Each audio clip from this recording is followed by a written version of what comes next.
আজকে আমি তোমাদের আইসিটি ফাইনাল সাজেশনটা দিয়ে দিব।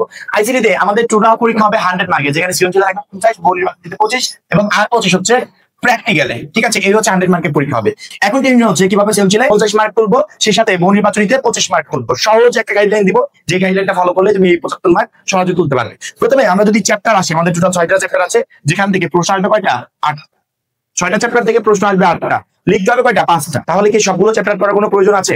আমাদের সাবজেক্ট কতগুলো, এক একটা সাবজেক্টের চ্যাপ্টার কতগুলো, এত কিছু পড়ে পরীক্ষার হলে গেলে গুলিয়ে যাওয়াটা কিন্তু স্বাভাবিক। সেক্ষেত্রে আমি যদি অল্প কিছু চ্যাপ্টারের উপর ফোকাস দিই, চ্যাপ্টারের সবকিছু কমপ্লিট করি, তাহলে আমার জন্য বেটার হয় না? এই অল্প চ্যাপ্টারের সবকিছু যদি কমপ্লিট করতে পারি, এই জায়গা থেকে প্রশ্ন আসুক, আমি কিন্তু সহজে অ্যান্সার করতে পারবো। সেক্ষেত্রে এই 6টা চ্যাপ্টারকে আমরা একেবারে শর্ট করে দিব, যেখান থেকে 5টা সৃজনশীল প্রশ্ন তুমি ইজিলি কমন পেয়ে যাবে। তোমাকে আর অতিরিক্ত পরিশ্রম করতে হবে না। সৃজনশীলের জন্য আমি যদি 1 নম্বর অধ্যায়ের কথা বলি, তথ্য যোগাযোগ প্রযুক্তি বিশ্ব বাংলাদেশ, যেহেতু আমাদের 6টা চ্যাপ্টার থেকে প্রশ্ন আসবে 8টা, অনেক চ্যাপ্টার আছে, অটোমেটিক্যালি বোঝা যায় যে 2 সেট প্রশ্ন আসবে। আমি প্রথমে বলে দিই 3 নাম্বার সংখ্যা পদ্ধতি ও ডিজিটাল ডিভাইস।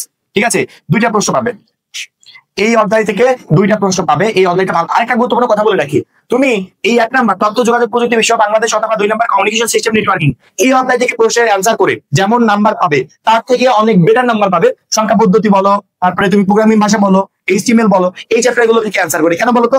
সাধারণত মানে লিখে, আমি কথাই লিখছি একটা প্রশ্নের উত্তর, লিখে তুমি নাম্বার তুলতে গেলে এটা কিন্তু তোমার জন্য অনেক কষ্টকর হয়ে যাবে। যতই ভালো করে লেখো, শিক্ষকদের হ্যাবিট হাতে লেখার উপর 1-2 নাম্বার কম দিয়ে, মানে হ্যাবিট হয়ে গেছে, নাম্বার কম দেবে। কিন্তু যখনই তুমি সংখ্যা পদ্ধতি থেকে অ্যান্সার করবে, তখন কিন্তু নাম্বার কমার কোনো সম্ভাবনা নাই। এই জন্য ওই চ্যাপ্টার গুলোকে টার্গেট করবে, যে চ্যাপ্টার গুলো থেকে আমি পুরো নাম্বারটা তুলতে পারবো হাতের মতো করে। সেক্ষেত্রে যদি কোনো শিক্ষার্থী 3 নাম্বার চ্যাপ্টারটা কমপ্লিট করে, 2